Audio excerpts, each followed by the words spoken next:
Good evening, ladies and gentlemen. Welcome back to the Fallout Bar here at Online Darts. Myself, Jack Gobby-Garwood, and Cam McFarlane is back. Now, before I speak to you, Cam, I promised you all in the chat room yesterday that yesterday's intro music was done, and that is much jazzier, much better. I hope you all agree. It sounded a bit cool then, Cam.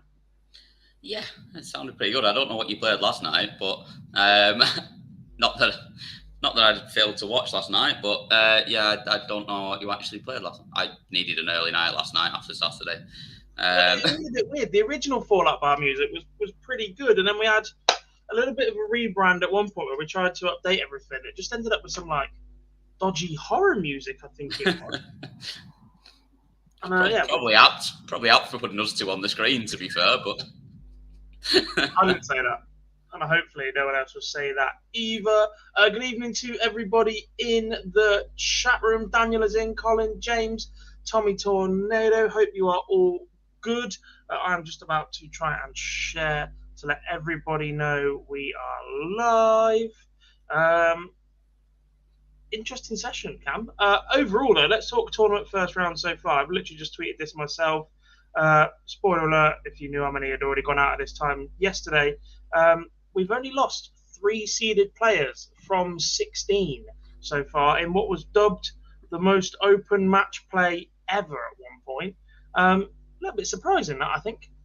It is a little bit surprising, but it likes to do that to us, doesn't it? We like to talk up how good it's going to be in terms of we could see seeds falling left, right, and centre, and then they all mostly find a way to get through and make us all look like we don't know what we're talking about as usual.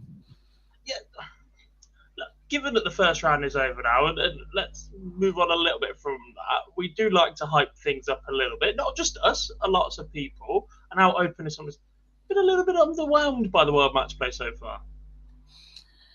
Yeah, I think we had a session of not so close. I think tonight was quite good, actually. I quite enjoyed tonight.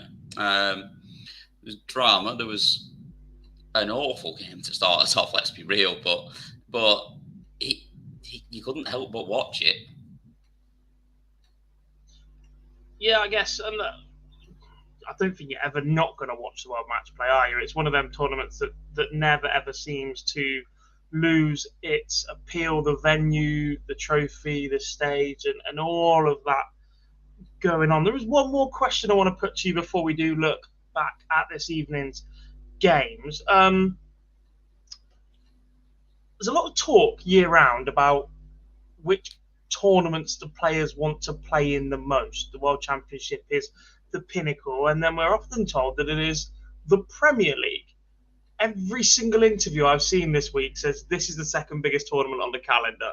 And at that point, I'm like, but hang on a minute, we spend the other 11 months of the year going, oh yeah, the Premier League's the next one because it's got the money, the travelling, and 16 nights. This is still the baby brother of the big boy, isn't it? Oh, of course it is. You can tell how much it means to everyone that walks on that stage. And it's possibly why I've seen a couple of performances that haven't been probably as good as we would expect at this level and in this sort of tournament. But you've got people walking up there playing the first time let's be real, we all prefer this to the Worlds as well, to be honest. It's our favourite tournament of the lot, which we can say while we're on this one here. Yeah, let's not say that one too loudly. Look, the Worlds is just a completely different monster, but in terms of coverage, the venue, the crowd you tend to get in Blackpool, the history of the venue, etc., I always think it's just going to hold this special place in the heart of darts fans and us guys. And the players as well. Yeah, players as well. Right, we're gonna do the usual. We're gonna look back at the last 4 matches, and then we'll look ahead to tomorrow night's session. We have been given the running order for tomorrow. Just a few more in the chat room. Rose says good session tonight, better than last night. Colin is in as well. Dan's back. He says my first time being in here for months. Where you been? Yeah, what's that? That's not the sort of thing we want to hear. Oh, welcome back anyway. Yeah. Maybe he just can't sleep because of the heat, and he's realised we're the next best thing to watch. Or that we might put him to sleep. Yeah, I didn't want to say that. Boise is watching somewhere, probably on the walk down the promenade once again, back towards his hotel room. And Laura's in. Damn it, guys, logged on to prove to Maisie there was no show tonight because of the darts. And there you are. Yeah, look, no live lounge. No live lounge Monday. You've only done it every week for the last 2 years. Yeah, no live lounge is obviously 8 to 10 every single Monday. But we do a Fallout bar for every major tournament. So anything that runs for a week long, we'll be here at the end of play for every single match, every single session, apart from the final session, because we will then look back at that in the corresponding live lounge. It all gets a little bit confusing, but basically we're here and we're here to talk darts for about the next 45 minutes. If you've logged on, why is Maisie still awake? First of all, she's skipping school. Now she won't go to sleep. You're a bad influence. No live lounge tonight, but we heard the live lounge music. Yes, Chris, the unofficial live lounge music, because we refused to pay for the license to use it. But a very, very good segue, thank you, Mr. Boyce, into the first match of the night and the first walk-on. And the sarcasm is going to be lost every single time now I talk about Chris Dobby and wanting to listen and see his walk-on, because, Cam, it's gone. That nonsense is gone. The Hollywood, get out, Manchester United, as Alberto Moreno once famously said, and he replaced it with the unofficial live lounge anthem, All of the Lights by Kanye West. What an amazing start. I mean, yeah, it's one of the greatest walk-on songs there's ever been. I mean, I just get Kelbrook goosebumps as soon as I hear it every time from back in the day, and I think it's not lost nothing as a walk-on over all those years that Kel used it, and now it's good to have it in darts as well now, isn't it? He's literally gone from one of the worst walk-ons in the sport to my top 5 instantly just by using that song. Yeah, that's what he's done to me. Straight in there, bang, perfect. I don't care if the crowd aren't singing along, whatever. If I'm the player stood there hearing that going, oh, mate, just awesome. Anyway, right, we've waffled for 8 minutes and we haven't mentioned a single dart so far. That's about as good as it got for Chris Dobby. Is that because we're not talking about what this game was actually like to watch? At the second interval, there was a lot to praise Chris Dobby for. His scoring power was absolutely excellent. He was taking out clutch finishes when he needed it. He found his range on tops a lot quicker than Rob Cross did this evening, and double 16 was obviously working for him as well. After 10 legs, we thought perhaps this was the performance that Chris Dobby has promised us for so long, to move to that next step, to start bridging the gap towards that top 16 where, look, he clearly has the ability to be there. It's just getting these results when it matters, when he does reach these TV events. Yeah, I'm going to disagree with you slightly. I actually was a little bit underwhelmed by Dobby up to that point as well. He was 8-2 up, but he was not playing particularly well. And he was doing okay. He was doing what he needed to at that point, but that possibly him not sort of raising to the level we know he can play at as well, because he is a very, very talented player, gave Rob Cross a bit of hope, I think, even at 8-2 down, that I'm not out of this because I don't need to raise it up to 105 here. Like, getting it to mid-90s is going to be enough to get me back in this game. And I think Dobby could have put him away a lot earlier, and we wouldn't have seen that come back. Yeah, flip side, by not putting him away a lot earlier, he did leave Rob Cross in the game. Cross upped his game 5-6 points, maybe something like that after that second interval. Wasn't overly spectacular, and he'll be the first to tell you that. But he just did enough to start putting Dobby under pressure. And once you get 1, 2, 3 legs on the spin, when there's that threat of that comeback, Dobby kept 2 legs away. Being kept 2 legs away is so important. Yeah, if he's 1 leg away, then any little mistake plays on the player that's chasing, and the other guy just knows that half a good leg and they're in prime position. 2 legs away is just key. It just keeps you in that match, and Cross did that perfectly for 5-6 legs on the spin. Yeah, he did. And that was the thing. It was exactly what I said. I was messaging my mate halfway through it, and I just said to him, I said, the longer he can keep him at 2 legs away, the more and more that Dobby's banging trouble here. And he managed to do it for 6 legs to get back level. And at that point, for me, even though Dobby then threw in a ridiculous 11 darts out of nowhere, I still just, for me, I just fancied Cross was going to get over the line at that point. Yeah, I don't think you would have been the only one, but that 11 dart, there was just a glimpse, wasn't there, that maybe Dobby had just found something just out, and then his first dart completely deserted him once again when he needed it most. Yeah, and that's it. Just one, that leg, 2 legs earlier, and he walks off that stage as a winner tonight, 100%. It was just, at that point, it was just a little bit too late to spark him unless he went and threw in another one, because I think he still just fancied Rob to hold his throw from there and be the one that was more likely to get a break. Did indeed. Right, you guys know the drill by now. Let's hear from Rob Cross in his post-match press conference. This is just a small clip of what he said in full to the teams they're reporting. If you do want to watch that clip in full, head over to our YouTube channel at the end of the show, or once you finish watching or listening back to us, and you'll be able to find interviews with every single winner this week. First up, though, here is Rob Cross. Get myself right, and if I get myself right, I'm not bad at this game. I can do great things. Yeah, I think so. I think it's more for me. I'm in a good place. I'm playing the game all right. I practiced lovely tonight. I had no excuses to start like that. Really didn't. I know it sounds harsh on myself, but that's where it is. It's not good enough. You can't start any game like that. You can't afford it. Not with these players now. They're all brilliant, but at the end of the day, I thought we weren't going to get an end of the day. That you always get an end of the day. Always. It's almost the signature is 302 in 6, 162, 140 for Rob Cross at the end of the day. But look, I think he speaks really well. He looks like he's in a much better place right now, Cam. He has clearly struggled for the last couple of years. Let's not forget, though, he did go and win this title 2019 with his B game.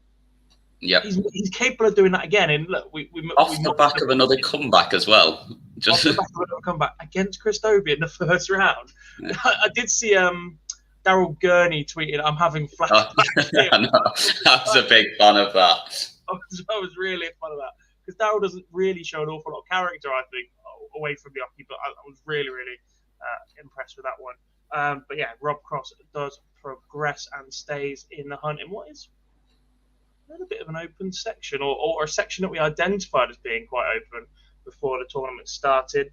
Next up, though, is the Portuguese man of scores. Jose de Sousa defeated Gabriel Clemens, the German number 1, 10-6 in, frankly, I'm going to be straight up honest, a much, much better game than I expected from these two. It was one that I completely ignored in my own accumulator this evening.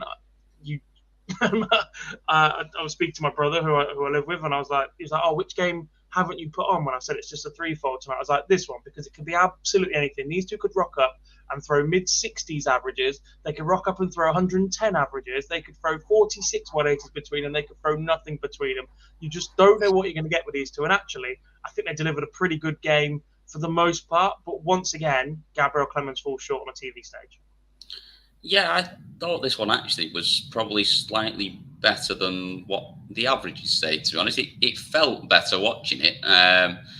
Thought we saw quite a few 180s in there from both. There was a lovely little 3 back-to-back early on as well, which just kicked it off to a good start. And we just thought, going to see a good performance. And I don't really think Clemens did a lot wrong. I know he's come up short, but I thought Jose just played very well and just kind of kept him at arm's length for the most part. I was quite impressed by Jose today, and it's not something I've always been, and it's not. I don't know whether it was just the way it fell for him today, but I don't believe he miscounted. He did leave 22 at one point, which I don't imagine was deliberate. I don't think that one was intended. He left 38, but that was off 95, so he didn't really have a choice. Yeah. And he also had the bogey, but that was off a deflection as well. Both were I don't know whether he's been working on that, but there were a few times where we've definitely been on numbers around the low 300s. He miscounted one time. He was on 54, 74, 99. Maybe it was the 22 that he left. 1-2-1. He went 25, single 20, and then fired it into the treble 18. instead of staying. Yeah, I think that one. But I think other than that, I think he just seemed a little bit more like he knew where he was going on shots and leaving the right numbers, like leaving the 170 rather than being on 169 or whatever else he may leave sometimes when he just forgets about it. But I don't know whether he's been working on that or whether it was just, I don't know what it was, because it's one of those, I mean, if he's got it right up there tonight when it's 800,000 degrees and it's the one night where you'd probably give him a bit of credit where if he went, yeah, well, it's hard to concentrate in that sort of environment. But no, he seemed like he was pretty switched on, but I suppose he is from Portugal. He probably is a little bit more used to this sort of temperature than the rest of us might be. It's a bit warmer in the Algarve than it is in Costa del Blackpool traditionally. However, it's absolutely roasting here, there, and everywhere at the minute. The temperatures are ridiculous. It's still somewhere around 30 degrees in various places in the UK right now. It is absolutely ridiculous. But you don't need me to say that because pretty much all of you are experiencing the same unless you're listening to this from abroad. Numbers-wise, Cam, look, like you said, pretty even match. The 136 from Jose was spectacular, given that he just had a bounce out for tops in the previous leg that just extended it that little bit longer. And if Clemens goes on to pinch that leg, 9-7, Clemens darts, it's completely different point, completely different match at that point, especially after Clemens has missed 6 at it as well to extend it. 136, superb. Yeah, well, that was it. I mean, that was one leg where he said he probably didn't do a lot wrong. He did miss 3 on the white. I mean, there were 3 very well thrown darts at 666. I don't know how they didn't, especially the last one when he had 2 markers to aim at, how it ended up in the middle and not gone it. I don't know. But then, yeah, Jose's just rocked up there and just finished it off. I mean, I think Jose's reaction to the tops bouncing out, to be fair, was quite good. He just went, fair enough. Like, it happens and just crack on. Yeah, pretty impressed with that from Jose. Let's hear then from the special one in his post-match press conference. Yes, I think so. I worked very hard for that. I hope the fans understand me. I passed difficult moments in this year. Last week I was sick with fever, and I have small rocks in my, how you call it?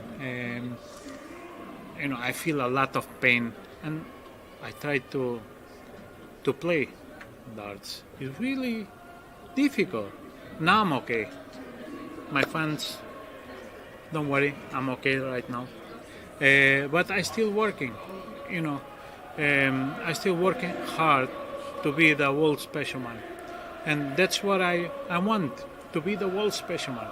If I can do that, I can beat, it doesn't matter the player I have in front, I can beat everybody. I like that from Jose, and actually, yeah, must have been working on his English. That is one of the most clear interviews I think I've ever seen from the special one. Yeah, I'm quite impressed with that. I'm also I really like now calling kidney stones little rocks rather than kidney stones, because it just makes it sound it's not too bad. I've just got some little rocks. But yeah, maybe having a fever last week helped him as well, because the temperature might have just felt the same as what it felt when he was practicing at home last week. Yes, but it is the Portuguese man who scores, or the special one. One more thing, actually. Having a nickname of the special one when you're on the rise, brilliant. People are scared of you. When people aren't scared of you anymore, it puts a little bit more of a target on your back, doesn't it? You've got to live up to that. Yeah, and I think, like you say, he's just thinking about doing that, and he's focusing on being the special one and being as good as he can be, and thinking, well, I am the special one and I can beat anyone. And I mean, we've seen it, he can. We have indeed. On to match number 3 then, and I'm pretty sure these two never fail to deliver a performance from at least one of them whenever they meet. Superb from Gerwyn Price in the end, though, getting over the line. The world number 2 right now? World number 2 right now, former world champion. looking to add the Matchplay title to his collection. It's one of those that he doesn't have as yet. Pushed all the way by Martin Schindler, but afterburners came on exactly when Gerwyn Price needed them tonight. Yeah, they did exactly that. I mean, he was bang in trouble in this game for a little while. Martin Schindler was playing some fantastic stuff, which we've seen from him this year. The guy's in the form of his life and just looks like he doesn't fear anyone right now. I think he just kept coming back at him every time Gezi threw something at him. He came back, but those last sort of 5-6 legs from Gezi were hugely impressive when he needed it, because I think he was out. I think I saw it just before it ended. I know he probably dropped a point or two right at the end, but it was about 116 with about 2 visits to go, I think. So really good, really good from him. And if he can find that again, he's going to be very difficult to beat. Yeah, look, early part of the match, I thought it was under it a little bit. Shouldn't possibly had an opportunity to lead at that second interval. That second interval was pivotal. At the first interval, someone's guaranteed to be ahead. But if you can pinch a lead at the second interval, it means you've broken your opponent one way or the other. To go into that one, Schindler might have been a little bit disappointed to be level at that point. But the thing that changed this match was the back-to-back 11 darts from Gerwyn Price. Yeah. You can't live with that. At that point, you've got to go 12 or better on your own throw, 9 on your opponent's throw. It's just not going to happen, is it? No, not very often, at least. And yeah, it was just a magical couple of legs that just propelled him into the lead for the first time, really, that he got away. I don't think had he been in front before that? Not since early on in the game, I don't think, at least, if at all. And I think that was just that final chance where he really sort of just put his authority on the game, and you just thought it was probably the only time that you thought he's definitely gonna win this. Yeah. And perhaps importantly, the reactions were back a little bit. He seemed to be a little bit more pumped up tonight. Whether or not that was for Schindler's benefit, for his own benefit, for the crowd's benefit, who, by the way, did boo a little bit on his walk-on, as per. He just seemed to go through those motions that we're used to seeing Gerwyn Price go through a lot more tonight. Yeah, we got one in the first leg, I think, didn't we, from him? It was straight away, he was pumped up and he was up for it, and he looked like he was sort of back to his sort of intimidating best, where you know that when he hits a shot, he's going to get himself going, the crowd going, and it's just puts that extra little bit of pressure back on the other player to try and respond. It does indeed. A word then on Schindler, who falls a little bit early, having possibly the best season of his career. He's a player that lost his tour card, went and won it straight back again. We've seen him go deep on Euro Tours and Pro Tours this season. There's a lot more to come from him now that he's adjusted that action of his. He's bought that dart, starts it a lot closer to his face now rather than above his head. It just seems really consistent, and he's another player I think that is just waiting to have that one breakout tournament where he just goes absolutely berserk on somebody, a bit like Keane Barry did at the UK Open earlier in the year, and he'll just settle into life as a top 32 pro in no time. Yeah, I completely agree. I think he's got everything. He's got the scoring power. He's got the finishes under pressure, like we saw with that 1-4-1 tonight as well. At that point, you're just thinking, is he going to do it tonight? Because that could have been the win that just propelled him on. But I think we will see it from him. I think we will see him competing more and more. Could indeed. However, the player that we will hear from in his post-match press conference is the Iceman, Gerwyn Price. To be honest with you, as much as I should probably be thinking about it, I don't really think about it. I've been there. I've been world number one. Yeah, it's nice to be there, but if I keep putting myself under pressure for that, as well as the way I've been playing the last couple of months, then things are going to get tougher and tougher. But yeah, even if I don't win this tournament and Peter loses early on, then I get back there anyway, so no pressure. Well, I thought Chris Dobby was really good today, but then obviously bombed it towards the end. But yeah, I thought Nathan Aspinall played really well when obviously everybody was against him. Joe Cullen, same with him. But Luke Humphries was probably the best player in the world for the last couple of months, especially on Europeans. I think he won 4 of the last 5.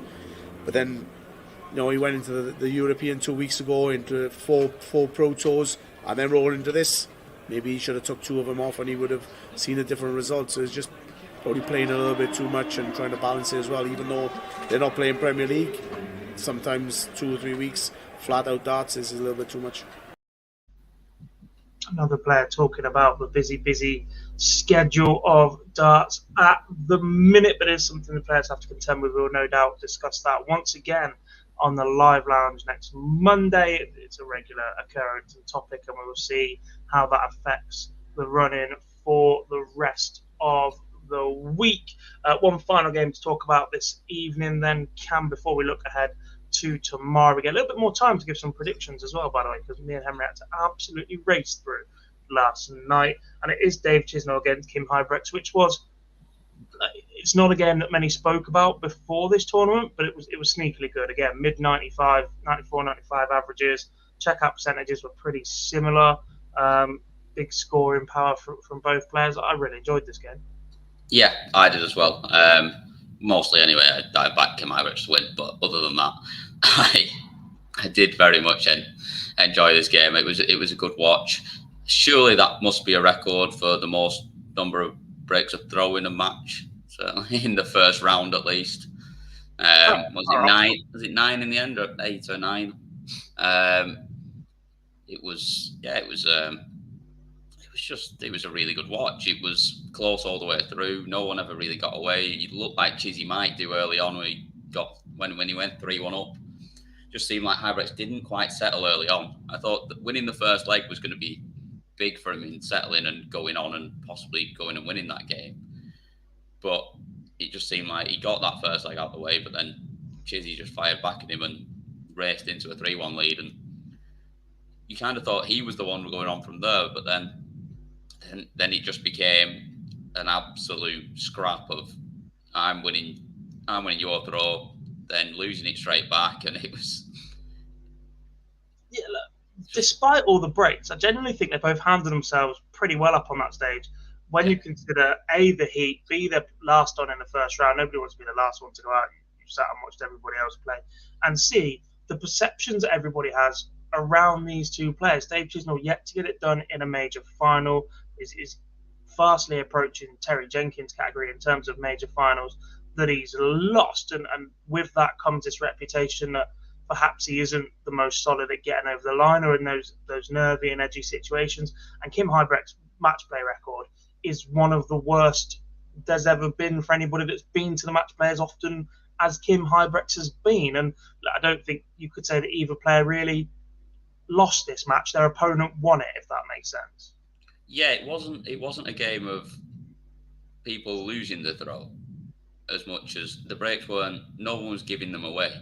It was just good, consistent power scoring from the other, taking the shots out when it mattered. And other than maybe the last couple of legs from Huybrechts, maybe I think from 7 each, where he then missed 2 darts at double 12, I think, to break, possibly.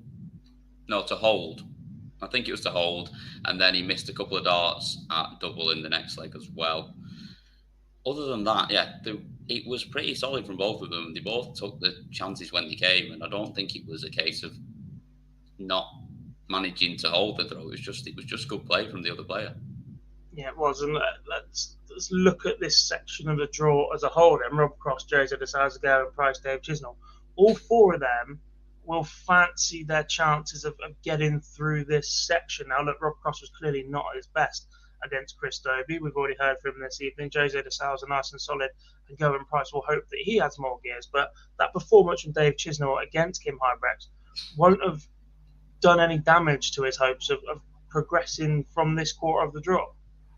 No, not at all. And I think all 4 are going to fancy it. Like, they can all play better than they played tonight, but they all played solid enough, barring Rob Cross. But what an effort to get over the line. So I still think there was a lot to take from it for him, even though he didn't play particularly well. So he'll be feeling confident now he's got that out of the way as well. And I think they're all going to fancy a bit of this now.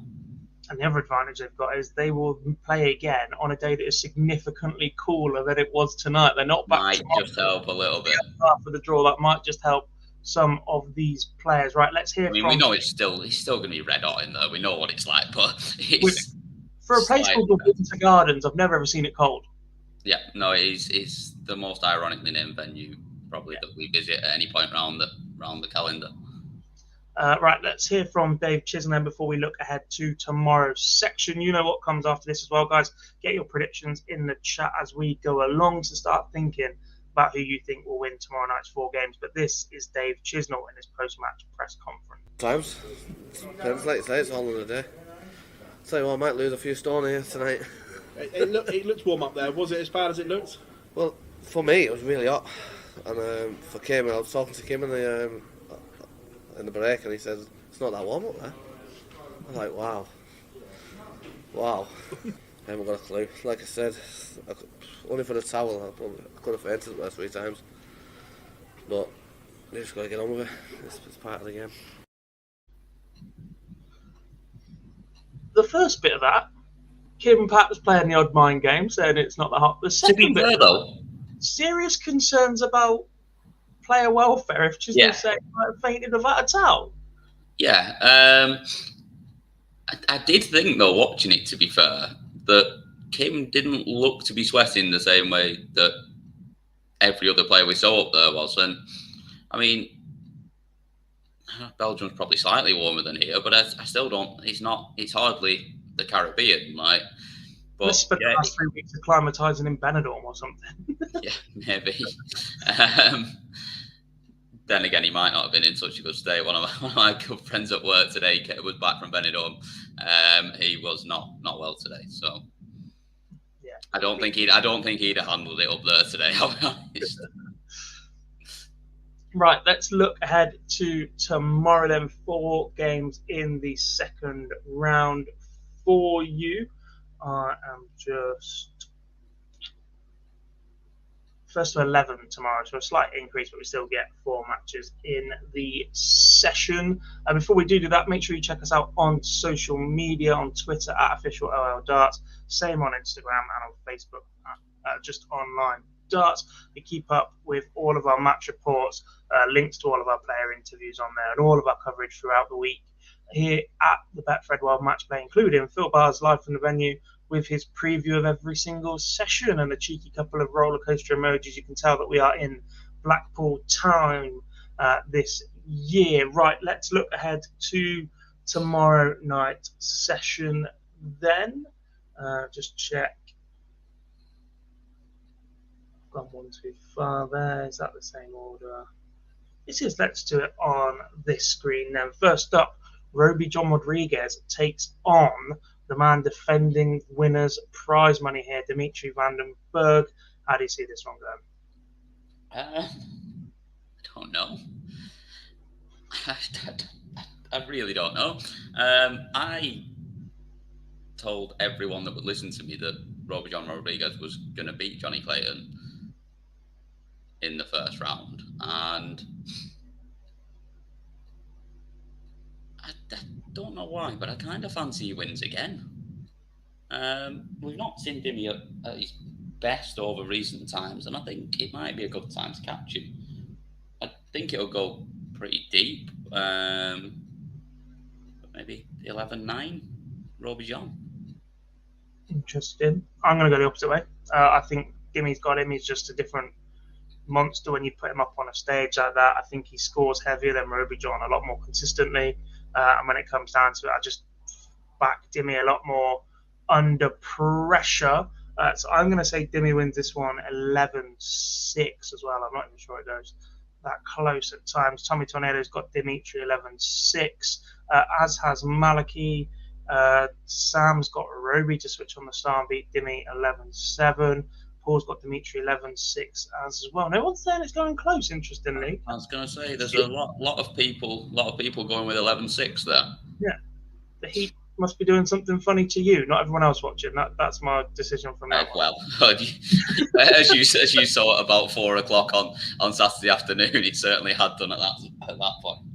Yeah, I think you might still be struggling from that. On to match number 2, and one that I might have to watch from behind my hand because I'm not that confident after the way they played in round 1. James Wade takes on Nathan Aspinall. Prediction? Well, everyone likes to write Nathan Aspinall off, except for me, generally. As much as he liked to tell everyone the other night that after last night that he was... Everyone's writing him off, but he fancies this, and I think he beats James Wade.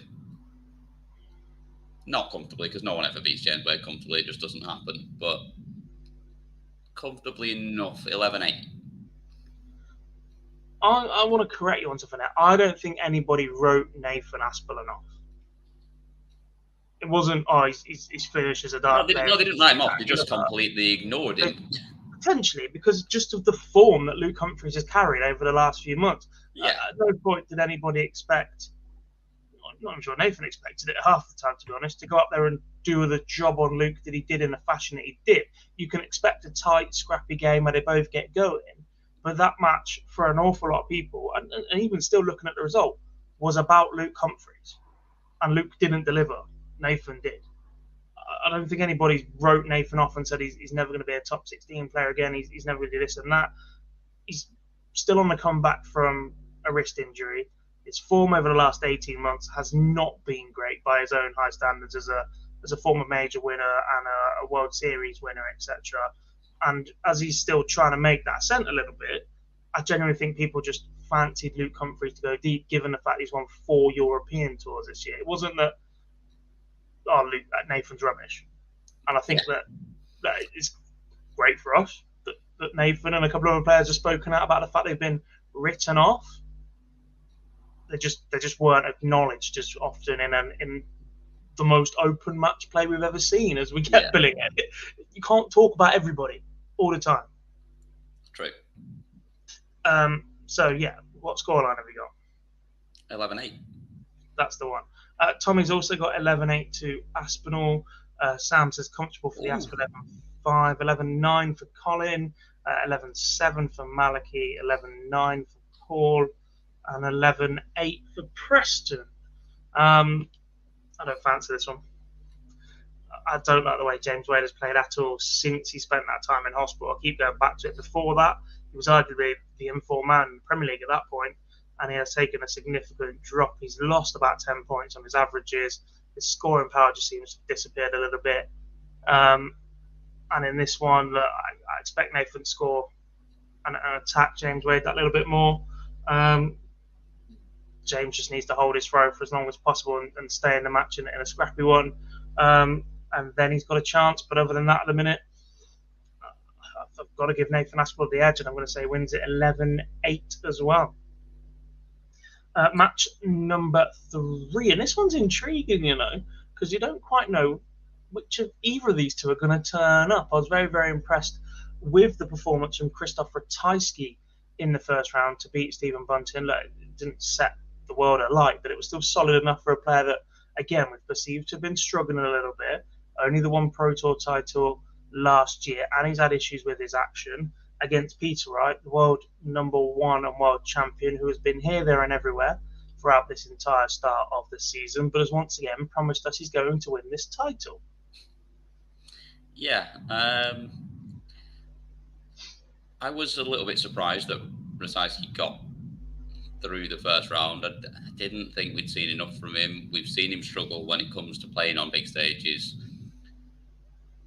But fair play to him getting through there against a difficult player to play against. Like you say, he didn't have to be at his best to do it, but it was still a solid result. However, I think this is probably a step too far for him at the moment. And I just think that we'll see Peter Wright perform again. And I think we'll see a solid performance from him that will just be too consistent for Ratajski when it matters. And I think probably see him win 11-7. I'm not sure it's the consistency factor. I think it's just the X factor that Peter Wright is capable of producing sub 12 dart legs, 3-4 on the spin that will turn this game at some point. That's where I'm going with this, because look, Peter Wright is still not at his swashbuckling brilliant best where he's going to go up there and average 107 for 19 legs, for instance. But he is going to go up there, potentially average mid-90s with a dart change at some point if he's struggling a little bit, produce something ridiculous, get himself out of trouble, and continue to do what Peter Wright has done in the past. So because of that, I'm going to back the Scot, and I'm going to say 11-7. In the chat room, what do we have? In a row, we've just agreed with each other. Steady. Peter Wright to win in a close game, 11-9. Malachi's got 11-7 as well. He's copying me too. Tommy's got 11-5. Sam says big shock of the Winter Gardeners. I think Ratajski takes it 11-8. And Peter taking this one 11-7. I think Ratajski is playing better. I completely agree with that as we look ahead to the final game of the night and a repeat cam of that Premier League final, the one that Joe Cullen was a dart away from being Premier League champion to go with his Masters title he picked up earlier in the year. Clearly things to be worked on for Michael Van Gerwen after his first round defeat of Adrian Lewis. But again, he's one of those players that can turn up, flick a switch, and come away with this as a winner. He is. But I liked what I saw from Joe Cullen. I really liked it. And I just think Michael looked to me like he struggled a little bit with the heat the other night. And it's going to be even hotter tonight. And Joe looked relatively cool still and looked like he was all right in it. And I just think... He's got a ventilation patch on the back of his head. It does help. It does help quite a bit. I can't believe you've done it like that. There's just no need. There's no need to call it out. But yeah, hang on a minute. Sorry, Michael Van Gerwen's got the most ventilation patch of anyone on the tour. Yeah, but there's nothing to absorb the sweat. That's what it is. I suppose, yeah. Cullen's got an outlet. That's the logic I'm going with.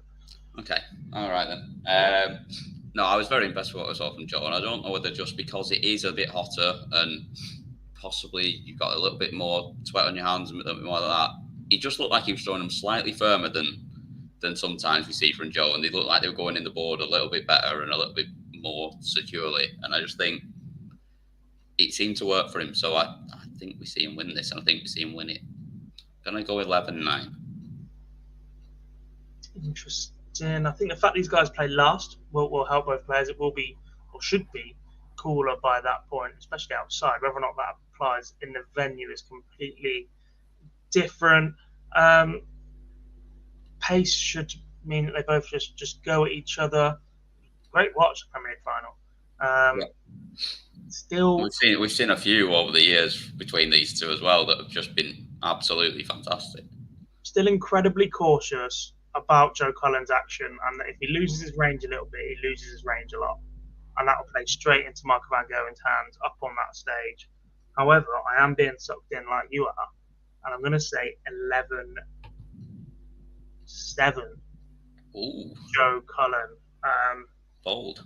Michael just didn't look right at all. It looked brilliant for 8 legs against Danny Noppert in Amsterdam a couple of weeks ago, but yeah, we've not seen him play since, apart from that game against Adrian Lewis, and it was not good. No. There's no nice way of saying it. That was possibly the worst game of the first round. Yeah, it's probably up there. Definitely up there. And at that point, if you play that against Joe Cullen in the second round, the form that Joe Cullen's been in this year, you will get smashed. Yeah. I'm not sure I'm giving you the worst game of the round. No. Maybe. I think that was James Wade, Martin Lukeman, to be fair. Close. Averages weren't great in any of them. Or possibly the first game tonight as well is in the conversation as well. But at least at least one of the players was over 90 tonight. Yeah. Tommy says Cullen 11-7. Colin's got Cullen 11-8. 11-8 for Preston as well. 11-7 to Cullen with an addendum that MVG said will come from his operation. 11-7 says Malachi. Michael struggled in the first game. I see that continuing. Cullen to win 11-6. Revenge for the Premier League, says Sam. And one last question. How hot do you think it is in the building there? Roasting. Yeah, It's not having been there on a normal, having been there on a normal sort of temperature night, I think in there it is almost unbearable, and I can imagine that it will feel pretty much exactly as Chizzy called it, as feeling that you feel like you may pass out.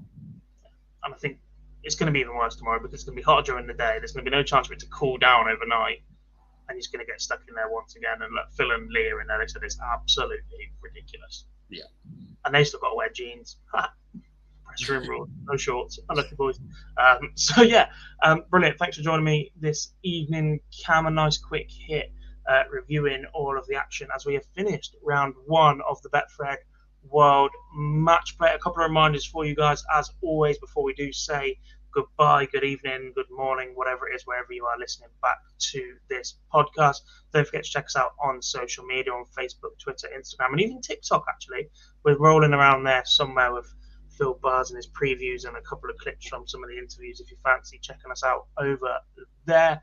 Back again, once again, tomorrow with another Fallout bar, reviewing all of the action from the first half of round 2. The live league returns on Wednesday morning. Champion of Champions Week is live. Henry, who joined me last night on the Fallout bar, will be commentating and taking you through all of the action over the 4 days in Southampton. Keep an eye out for that one. That'll be live on our YouTube channel throughout the week, especially if your companies are still sending you all home because it's too hot to work in the office. A perfect excuse for more darts. Who can complain at that one? And that's about it for tonight. Thank you very much for joining me, Cam. Thank you very much, everybody in the chat room, for joining me as we do close out round 1 of the Betfred World Match Play. Thanks for joining us. We'll see you all tomorrow night.